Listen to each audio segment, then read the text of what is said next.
Chers compatriotes d'Algérie, chers compatriotes d'Afrique du Nord, une autre fois, bonjour à vous tous.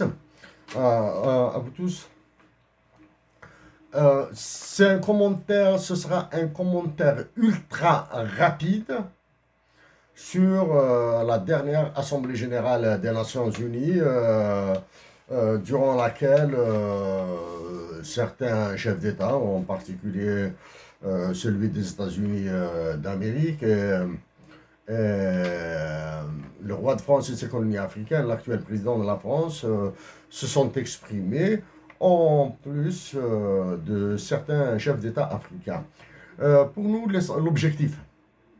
l'objectif de ce commentaire, c'est de renvoyer l'aspect économique en dernier, hein, l'aspect économique qui est actuellement juste un effet euh, une conséquence de l'immédiat, hein, une conséquence à très court terme. Nous allons essayer de mettre surtout en perspective la place de l'Algérie euh, de l'Union africaine après la 77e Assemblée générale des Nations Unies à New York. Donc, objectif, c'est chasser l'économie, du moins mettre l'économie au plus loin, hein, au plus loin.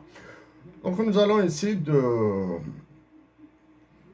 dire, bon, en Algérie, nous savons que nos compatriotes d'Algérie, c'était notre cas, avant de nous expatrier. Donc, c'est plus les télévisions françaises qui nous abreuvaient, hein, qui nous intoxiquaient avec, euh, avec ces informations.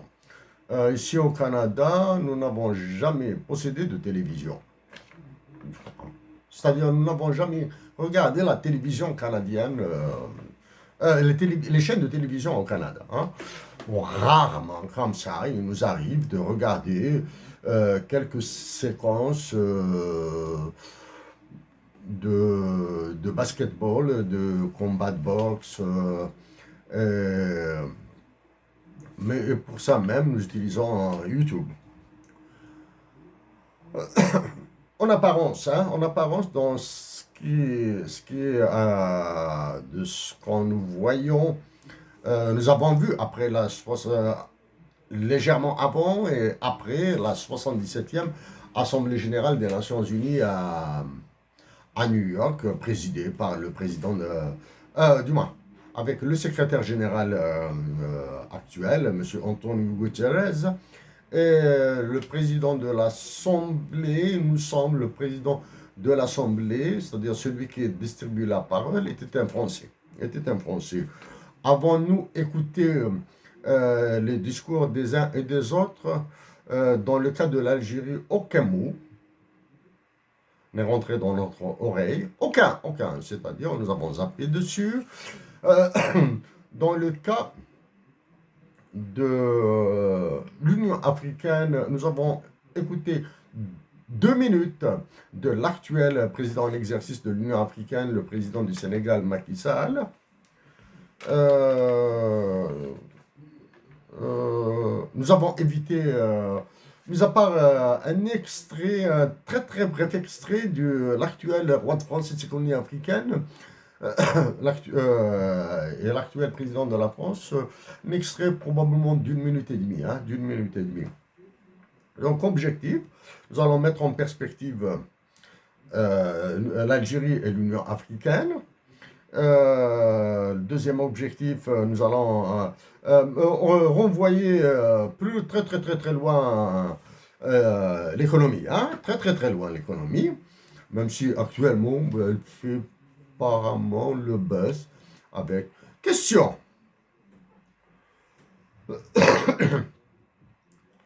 On commence par une question là.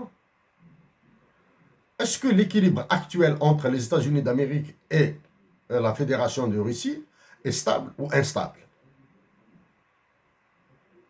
Depuis le déclenchement du conflit, et non pas de guerre, hein, c'est pas une guerre, d'un conflit en Ukraine, l'équilibre est a priori stable.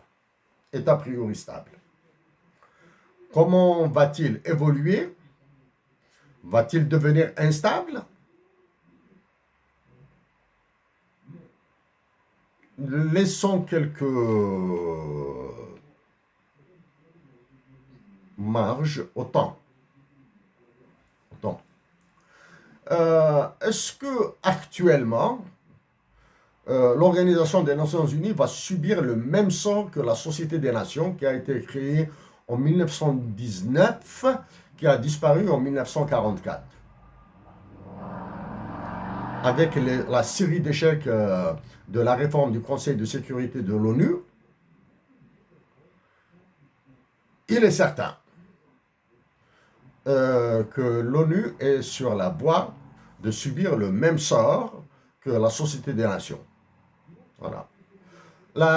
La réponse au conflit, États-Unis, Fédération de Russie. Conflit, actuellement, nous allons le limiter à la Fédération de Russie et aux États-Unis. De quelle nature est-il? Est-ce un dilemme du prisonnier? Est-ce un jeu d'assurance, de garantie? Est-ce un jeu de la poule mouillée? Ça, c'est la trois questions. Dilemme du prisonnier, c'est en anglais, c'est prisoner dilemma. Jeu d'assurance, c'est insurance game. L'assurance, c'est pas l'assurance maladie ou l'assurance de voiture. Hein? Assurance de gain. Et le jeu de la poule mouillée, c'est de chicken game. Chicken game. Dans le chicken game, le gagnant est celui qui a perdu le plus. Voilà. Ça, c'est. Est-ce que pourrions-nous répondre à cette question? Ça demande un peu plus de théorie. La nature du jeu, pour le type, est-ce que c'est dilemme du prisonnier, assurance, jeu d'assurance et poule mouillée? Ça, c'est le type. La nature du jeu entre les États-Unis et la Fédération de Russie. Est-ce qu'il est simultané? Est-ce qu'il est séquentiel? Est-ce que c'est un jeu simultané? Est-ce que c'est un jeu séquentiel? Pour nous, nous opterons plus pour dire que c'est un jeu simultané. C'est un simultané, c'est-à-dire le théorème de la connaissance commune est applicable. Est-ce que l'action des États-Unis d'Amérique est anticipée par la Fédération de Russie? Est-ce que l'action de la Fédération de Russie est anticipée par les États-Unis d'Amérique?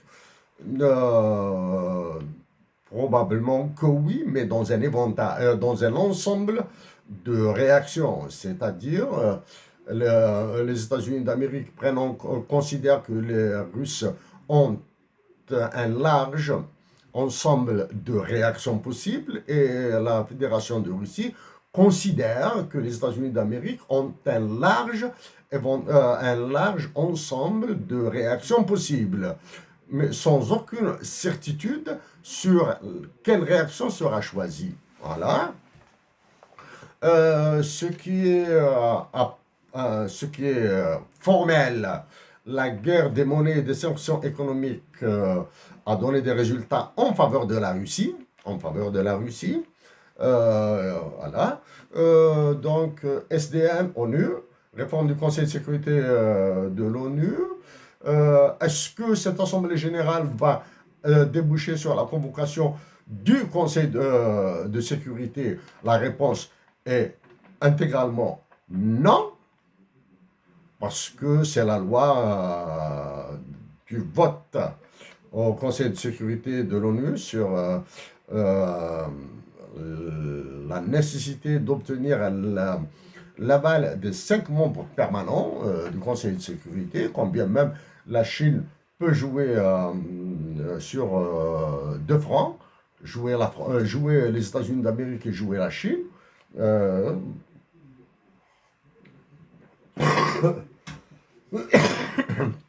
Ce qui apparaît maintenant, c'est les projets de l'Allemagne, et du Japon, qui vont peser de tout leur poids pour la réforme du Conseil de sécurité. La plus grande crainte, elle est vécue en France. En France. C'est-à-dire, s'il y a réforme du Conseil de sécurité de l'ONU, si l'ONU est maintenue, est-ce que la France aura toujours sa place? Elle est, euh, elle est, euh, elle est en suspens. À travers un élément d'information, qui apparaît, qui est né récemment, l'enjeu démographique, la démographie des pays de l'OTAN, des États-Unis d'Amérique et de la Russie après sa dislocation, son démembrement. Donc, la Fédération de Russie a appelé à une mobilisation partielle, pour augmenter ses troupes, Donc, pourquoi? Ça veut dire que les effectifs opérationnels de l'armée russe sont inférieurs aux effectifs opérationnels des États-Unis d'Amérique et des pays de l'OTAN. Des pays de l'OTAN. Donc, l'une des questions les plus importantes, c'est la question démographique. La question démographique. L'avantage positif, l'avantage positif pour les deux puissances, la Fédération de Russie et les États-Unis d'Amérique, c'est la souveraineté alimentaire, c'est-à-dire aucun de ces deux pays n'a besoin de blé, de maïs ou de carburant ou d'essence ou d'énergie, peu importe. Bon, l'énergie, c'est accessoire actuellement. Hein. C'est vraiment accessoire. Hein, accessoire. L'autre question, l'histoire des deux pays, des USA et de la Fédération de Russie. Si nous remontons légèrement, hein, nous ne sommes pas spécialistes en histoire, si nous remontons légèrement dans le passé de la fédération, de l'actuelle Fédération de Russie, mais quand même, c'était un empire qui a été dirigé par des tsars, c'est-à-dire les fondateurs, après modification, bien sûr, de la structure administrative, de l'évolution des peuples de Russie, c'est devenu une république en 1919-1920 avec Lénine. Avec Lénine, quand tous les tsars ont disparu, avec l'histoire des Romanov. Pour les États-Unis d'Amérique, donc ils sont nés, les États-Unis d'Amérique sont nés après la guerre d'indépendance. La guerre d'indépendance, elle était menée par qui?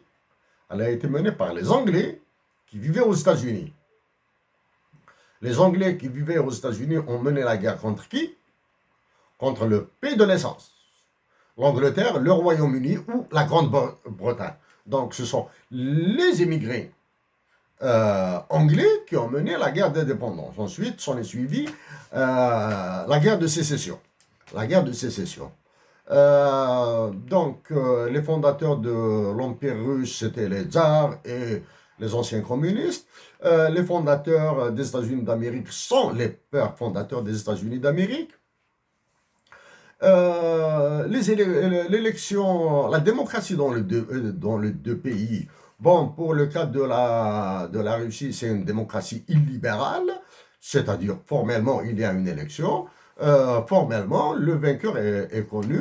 Pour la démocratie aux États-Unis d'Amérique, elle est ce que vous connaissez, elle est tout aussi illibérale que celle de la Fédération de Russie. Le président des États-Unis d'Amérique est désigné selon un mode électoral très, très biscornu, c'est-à-dire ce sont les grands électeurs qui peuvent valider le vainqueur de suffrage populaire ou l'invalider et désigner un autre. Voilà. Qu'est-ce qu'il y a? Bon, dans les deux pays, c'est l'ultralibéralisme à outrance. Aux États-Unis, c'est encore mieux. C'est le libertarisme. Libertarisme ou libertarianisme, c'est selon la prononciation. Qu'est-ce qu'il y a de plus aux États-Unis? Donc euh, euh,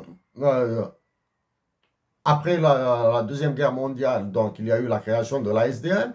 après la Deuxième Guerre mondiale, il y a eu la création de l'ONU, même si les États-Unis sont entrés en guerre après la Russie contre le nazisme allemand. Le nazisme allemand, ils se sont rencontrés, ils ont dialogué, ils ont négocié. Les plus célèbres conférences, c'était Yalta et Potsdam. Potsdam. Ensuite, là maintenant, est-ce que c'est un remake de la crise des missiles de octobre 62, septembre-octobre 62, du moins, août, septembre, octobre 62 à Cuba, avec la fameuse crise des missiles russes installés à Cuba, qui ont déclenché un phénomène extraordinaire de jeu. Mais même avec cette crise, donc maintenant avec l'Ukraine, les Américains seraient tentés de prendre leur revanche, ou bien même ils vont se venger. Et ils vont se venger en menaçant la Russie de tous les maux de la planète. Qu'est-ce qu'il a dit? Attends, est-ce que le conflit USA, États-Unis d'Amérique, USA, Fédération de Russie aura une solution? Certainement oui. Certainement oui. Maintenant, d'où viendra la solution? Est-ce qu'elle viendra du ciel? Du ciel. Du ciel. Est-ce qu'elle viendra du ciel? Oh, probablement. Ou du moins, un élément de la réponse, un élément pour l'affirmation, un élément d'argumentation que ce conflit aura une fin heureuse pour les deux pays, hein, la Russie et les États-Unis d'Amérique. Pour les autres, on verra après. Peut-être que c'est un élément d'argument, vient du ciel. Le jour même de l'Assemblée générale des Nations unies, durant laquelle le président des États-Unis d'Amérique s'est exprimé, le jour même, des astronautes russes et américains ont rejoint the International Space Station, la station internationale dans l'espace, à 2000 km de la Terre. C'est-à-dire même en plein conflit, la coopération américano-russe ou bien russo-américaine fonctionne. Au début de l'occupation de l'Ukraine, il y a eu des négociations entre la Russie et l'Ukraine. L'autre élément qui a été soulevé cette fois-ci par les Russes, c'est l'élément identitaire de l'Ukraine. L'élément identitaire. L'autre élément, c'est l'élément politique, le fascisme en Ukraine. La naissance, l'existence du fascisme en Ukraine. Pour la corruption. Tous les pays se valent, y compris l'Algérie. Hein. Tous les pays se valent. La corruption en URSS, aux États-Unis d'Amérique, elle se paye. C'est tout. Qu'est-ce qu'il y a? Donc, ça, c'est un autre élément d'analyse. Donc, la solution pourrait venir du ciel, de la station internationale, de International Space Station, l'ISS. Il y a des Américains, des Américains, des Russes, ils travaillent. Hein, ils travaillent. Tenons, imaginons hein, un exercice de pensée. Hein, un exercice de pensée. Imaginons que vraiment les astronautes russes sont vraiment des Russes chauvins, très très patriotes. Et les astronautes américains sont aussi patriotes que les Russes. Est-ce qu'ils vont s'entendre? Est-ce qu'ils vont discuter politique? Voilà. Les autres, un autre élément, un élément de commentaire, hein, juste un élément de commentaire. Récemment, l'ancien président de Russie, hein, simplifiant, hein, l'ancien secrétaire général du Parti communiste de l'Union soviétique, hein, c'est Mikhail Gorbatchev. Gorbatchev a rendu l'âme, a rendu l'âme.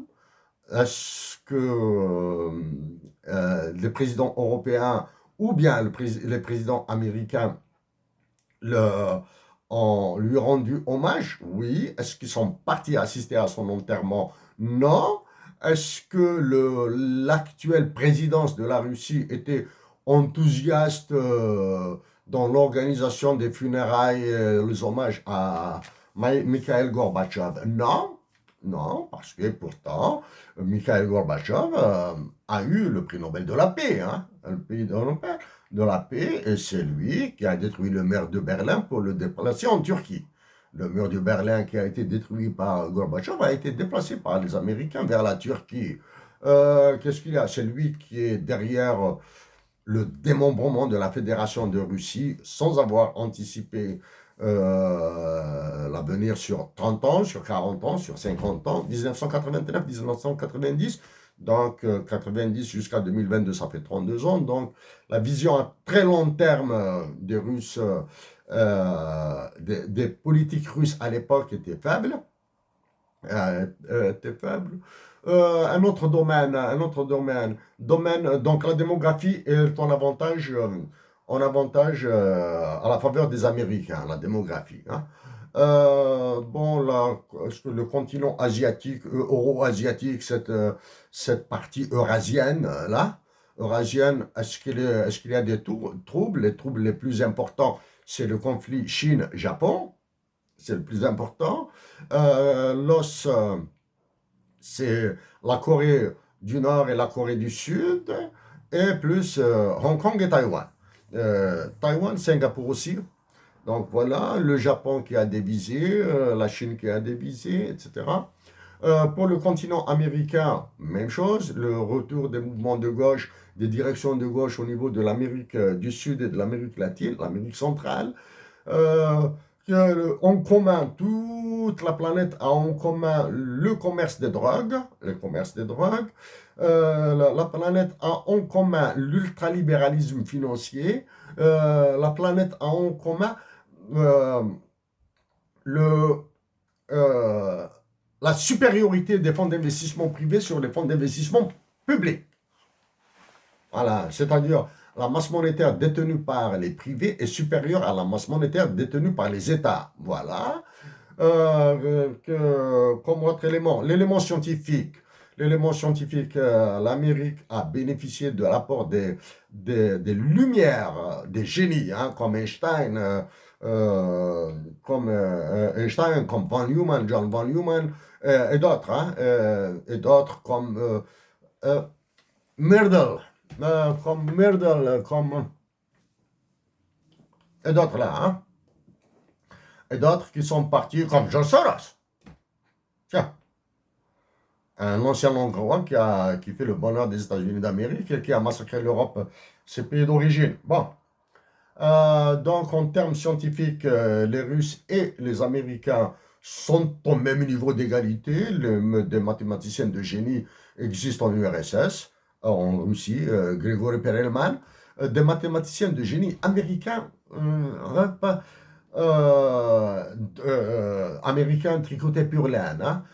John Nash, oui, John Nash. Qu'est-ce qu'il y a d'autre? Oui, l'armement s'est déplacé maintenant, c'est l'armement spatial. L'armement spatial. Les défis, du moins les obstacles, c'est tout ce qui est lié à la nature et la culture ambiante, nature. Maintenant, donc, nous allons revenir. Maintenant, sous quel angle faut-il analyser, du moins, sous quel angle est fait notre commentaire? Quelle théorie, hein? Est-ce que c'est la théorie du réalisme? Est-ce que c'est la théorie libérale ou néolibérale? Ou bien il y a le réalisme et le néoréalisme, il y a le libéralisme et le néolibéralisme, ou bien par une autre grille d'analyse, approche théorique. Oui, plutôt. Bon, pour nous, le chef de file du réalisme, c'est Kenneth Waltz avec sa fameuse équation mathématique de la diffusion de la puissance. Hein, la puissance que nous avons mentionnée, pour laquelle nous avons écrit un papier publié par le Centre de recherche sur la mondialisation. Donc, c'est ça. Donc, côté réalisme, c'est donc Kenneth Waltz. Il y a d'autres, hein. Kenneth Waltz, il y a des jeunes loups là. Il y a, du moins, il y a de nouvelles figures. Hein, de nouvelles figures. Pour le néolibéralisme, le nom qui nous revient à l'esprit là maintenant, c'est Robert Cohen. Cohen, nous pensons, c'est un Canado-américain, hein, mais qui vit beaucoup plus aux États-Unis qu'au Canada. Il y a la théorie de la diffusion de la puissance de Susan Strange, l'anglaise, ouais, c'est ça, Susan Strange, qui a défini pour sortir du réalisme, parce que les États, l'Amérique et la Russie, oui, hein, le mot réalisme est à prendre dans le sens politique, hein, pas dans le sens courant. Hein, courant. Toutes les personnes, tous les États sont réalistes. Hein, voilà. Donc, essayons de voir la diffusion de la puissance. Est-ce que les Américains veulent élargir leur domaine de puissance? Oui. Donc, il est légitime pour la Russie de faire autant et on dispose des moyens, excepté le moyen démographique. Hein, très, très important, la démographie. Est-ce qu'ils ont les moyens? Oui, avec un désavantage en termes de démographie, mais en termes de technologie et de génie en mathématiques, en physique, etc. Oui, maintenant, est-ce qu'il y a une école de pensée russe en politique internationale? Pour nous, nos lectures se résument plutôt aux anglaises et aux américaines. Hein. Donc, pour les Russes, nous ignorons quel nom donner, hein, quel nom citer. Donc, ça, c'est le machin. Et maintenant, nous allons. Est-ce que. Ah, un élément très important. Très, très important. Donc, après le décès de Gorbatchev et de la reine d'Angleterre, donc le président des États-Unis d'Amérique s'est déplacé en Angleterre, à Londres, pour assister à l'enterrement. Le président de Russie nous ignore. Mais nous pensons qu'il a préféré plutôt rester chez lui. Rester chez lui. Le plus agité, nous l'avons dit, c'est le roi de France et ses colonies africaines, l'actuel président de la France. Il est très, très, très agité. Hein. Il est dans la mégalomanie. Hein. Mégalomanie et le prestige personnel. C'est pour cette raison qu'il a écrasé l'Afrique. Donc, oui, la diffusion de la puissance. Est-ce que la puissance financière des États-Unis d'Amérique suffit pour battre la puissance financière des Russes?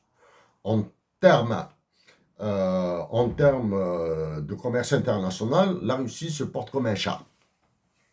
En termes de commerce international, excepté l'armement, les États-Unis déclinent. C'est la Chine qui a pris le dessus. En termes de puissance de la monnaie, du dollar, du rouble et de l'euro et du renminbi chinois, le dollar américain, il descend. Non, l'autre élément, d'autres éléments que nous allons intégrer un petit peu dans ce commentaire rapide, bien sûr. Hein. Les effets de la crise dite de subprime de 2008-2009 aux États-Unis d'Amérique, est-elle en train de produire ces effets? C'est-à-dire, en théorie, il est dit que les crises financières sévères produisent leurs effets 10 à 15 ans après. Donc la crise de 2008-2009 a explosé réellement, c'est-à-dire elle a contaminé la planète entière à partir de 2010. Voilà. Est-ce qu'elle a touché la Russie? Oui. Est-ce qu'elle a touché l'Algérie? Oui, elle a laminé. Hein. La laminé. L'autre élément très important, on dit que l'inflation de 1929 aux États-Unis d'Amérique et sa contagion et la contagion qu'elle a développée des autres pays, elle a contaminé l'Allemagne surtout, est l'une des causes de déclenchement de la Deuxième Guerre mondiale. En faisant remonter les nationalismes chauvins, donc il y a eu l'explosion par la Deuxième Guerre mondiale. Voilà, c'est un élément. Le plus célèbre affirmateur, c'est le fameux Irving Marshall. Irving Marshall qui avait proposé ses services. C'est ça. Irving Marshall, celui qui avait qui avait dit que l'inflation a atteint un plafond maximal, qu'il lui est impossible d'aller au-delà. Le lendemain, elle a explosé. Bon, donc, Irving Marshall, quand il a tout perdu, il a perdu dans ses investissements. Il avait fait des propositions à Benito Mussolini, s'il vous plaît, un fasciste italien, le dirigeant italien de l'époque. Benito Mussolini, il a fait une proposition pour aider l'économie italienne à redémarrer, à faire face à la guerre, etc. etc. Donc, Benito Mussolini l'a envoyé balader. Donc voilà, c'est pour tous ces éléments de la guerre hybride, y compris la spatiale, hein, y compris la spatiale, hein, dans les espaces hyper loin là, hein, hyper loin. Donc maintenant, l'Afrique maintenant. Là maintenant, nous allons, après avoir dit que les deux pays les plus importants, la Russie, la Chine, les trois pays les plus importants, la Russie, la Chine et les États-Unis d'Amérique, veulent redistribuer la carte de la puissance. Le plus célèbre élément de la Chine, c'est la route de la soie. Hein? C'est The Obori Initiative. Donc voici, nous avons brossé. Donc c'est la diffusion de la puissance. Hein? Sortez du réalisme, sortez du libéralisme ou néolibéralisme, hein, pour analyser ça. Tenons l'Afrique. Afrique. Durant l'Assemblée générale des Nations unies,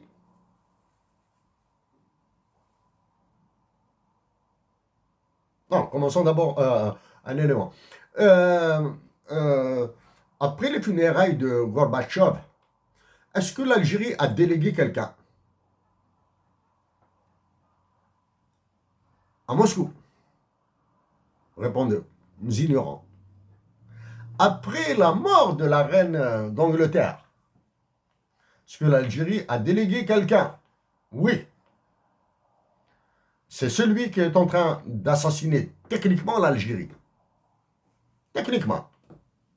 C'est-à-dire, toi, tu restes au palais de Sadan, le bâtiment de Sadan, là, à Alger Centre. Toi, tu détruis notre patrie techniquement. Est-ce que l'occupant de Mouradia pouvait aller à Londres? C'est une opportunité de rencontrer des chefs d'État. Dire, hi, how are you? Fine, thanks, and you, etc., etc. Il prendra l'interprète avec lui, là. Can you help Algeria? We need a lot of money. Nous avons besoin d'argent pour l'endettement, etc. On vous donne des investissements pour 0 dinar. C'est-à-dire, vous ne payerez absolument rien. Venez, investissez, créez-nous 100 000 emplois et c'est très bon pour nous. Voilà, laissez-nous quelques dollars. Voilà.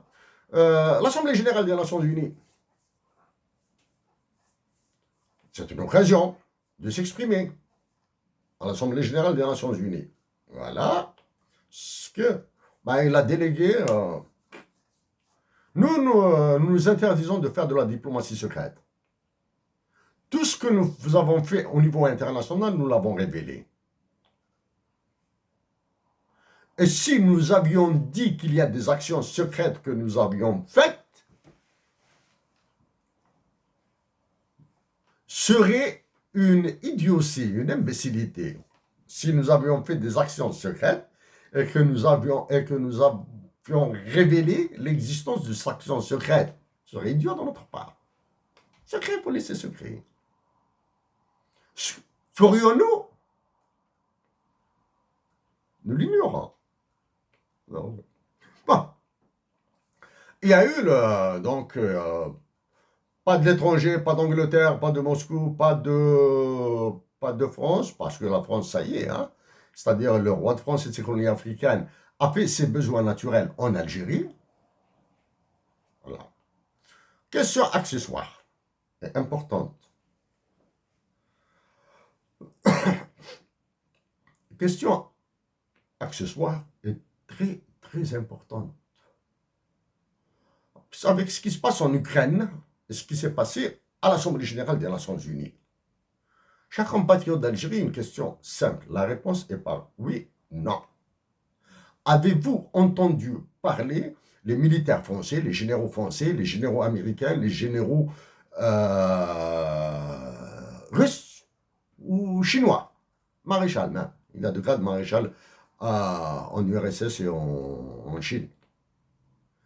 Avez-vous entendu les plus hauts gradés de ces pays? Angleterre, Chine, France, USA, Russie, Japon. Les avez-vous entendu parler? La réponse serait le contraire de oui. La réponse est le contraire de oui. En Algérie, avez-vous entendu parler des achats attachés de défense et militaires algériens? C'est une question que nous avons traitée auparavant. Hein. Algériens à Washington, Paris, Moscou, Londres, Tokyo, Pékin. Au moins ces six pays. Ou bien sont-ils détenteurs des nationalités de ces pays où ils exercent et ont demandé à résider là-bas, ou bien qui ont refusé de rentrer en Algérie? Le doute subsiste. Reste maintenant les généraux d'état-major. L'état-major, c'est une coquille vide. Hein. Ils nous ont bassinés avec cette histoire du CEMOC, du comité d'état-major militaire opérationnel conjoint, Algérie, Mauritanie, Mali, Niger. Ils nous ont bassinés quelques jours, ensuite c'est parti. Ils ont confirmé la honte dont ils sont capables, les hontes dont ils sont capables. Ils ont accepté d'aller à l'ambassade des États-Unis d'Amérique à Alger, convoqué par un ambassadeur. Qu'est-ce qu'il y a d'autre? Voilà. Les officiers algériens du rang refusent de réclamer le renouvellement de l'état-major. Refusent. Ça veut dire que c'est le niveau de terreur, là, c'est le niveau de fascisme qui sévit en Algérie. Là. Donc, là, déclaration des Américains comme quoi l'Algérie est un pays fiable, l'Union européenne, que l'Algérie est un pays fiable, les États-Unis d'Amérique, pour eux, l'Algérie, ils peuvent compter dessus, c'est-à-dire ils peuvent, oui, ils accepteront ce fascisme militaire actuel jusqu'à ce que les Algériens mettent en exécution toutes les lois de l'ultralibéralisme, santé, éducation, etc., le transfert des capitaux, etc. Tout ça. Ensuite, l'Algérie va trinquer elle sera écartelée entre la Chine, la Fédération de Russie, la France et les USA. Écartelée, hein, comme ça, hein, parce que les actuels dirigeants de l'État algérien, les actuels dirigeants, ce sont eux, voilà. Et Dieu merci que les Algériens demeurent pacifiques, résistants dans la dignité, demeurent pacifiques. Et il est nécessaire, des actions sont nécessaires, des actions toujours pacifiques, hein, etc., mais intelligentes. Donc, ils demeurent écartelés. Aucune honte. Hein, général, ouais, bon, donc maintenant nous avons parlé, bon, pendant que les militaires de la Russie, du Japon, de la Chine, de la France, de l'Allemagne, de l'Angleterre, des États-Unis du Canada, de l'Italie, sont aussi dans une part. Il y a les politiques qui parlent. Il y a le droit international, il y a les rapports internationaux qui évoluent, question d'équilibre stable et instable. Il y en a. Les militaires au silence. Mais en Algérie, à chaque coin de mot, il y a un général. Chaque coin de mot. C'est-à-dire, si un mot était des maisons, des bâtiments d'Algérie, des maisons d'Algérie ou des bâtiments d'Algérie ou d'un mètre carré de l'Algérie, chaque fois, tu vois, il y a un militaire qui dit s'il vous plaît, des conneries. Qui dit des conneries. Alors qu'ils sont demandeurs de l'étranger, etc. Donc ça, c'est le côté militaire. C'est pour cette raison qu'il est nécessaire de renouveler l'état-major de l'armée pour permettre à la justice de re-respirer, pour permettre à la nation algérienne de re-respirer. La justice en Algérie a disparu. Le système de santé en Algérie a fondu. Voilà. Les ressources naturelles sont bradées. Reste maintenant le cas de l'Union africaine à travers son président, le président en exercice de l'Union africaine, le président du Sénégal, Monsieur Macky Sall. Nous avons écouté 1 minute et nous avons arrêté. Il a parlé que l'Afrique est menacée par le terrorisme. Alors qu'il était en pleine Assemblée générale des Nations Unies, probablement qu'il y avait plus de 150 pays présents. Hein. Il faut voir sur le site internet de l'ONU, vous allez avoir tous les détails chiffrés. Hein. Alors qu'il était à la tribune des Nations Unies, les yeux dans les yeux au président de la France. Il y en a marre maintenant de ce terrorisme dont vous parlez, mais nous en avons aussi marre du franc CFA. C'est valable pour l'Algérie, hein, parce que le dinar s'assimile au franc CFA. S'assimile, il est sur la voie de devenir un franc CFA bis. Oui, il y a le terrorisme pour l'ensemble de l'Union africaine. Le terrorisme en Afrique est d'abord votre argent et la maîtrise de votre ressources naturelles et du business qui s'y fait. Nous défions l'Algérie de révéler qui contrôle les quantités exportées. Sur l'Union africaine, M. Macky Sall, le jour où votre pays aura sa banque centrale et sa propre monnaie, et quand il aura la maîtrise de ses ressources naturelles et avec la coopération des autres pays africains,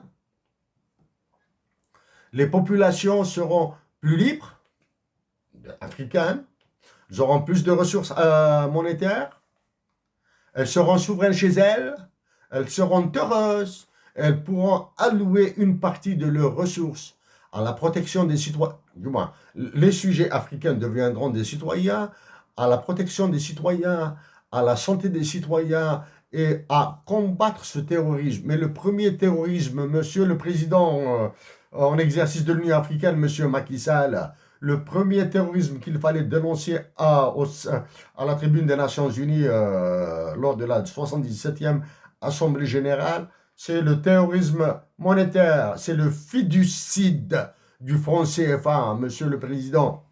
Monsieur le président, c'est ça le premier terrorisme. Actuellement, le roi de France et de ses colonies africaines, parce qu'il était dans l'Assemblée, donc vous étiez incapable de lui dire les yeux dans les yeux, et en prenant à témoin l'ensemble des États représentés au sein de l'Assemblée générale. Bien sûr, vous nous diriez que le cas de l'Algérie. Le cas de l'Algérie, en 2022, continue à parler des pays non alignés.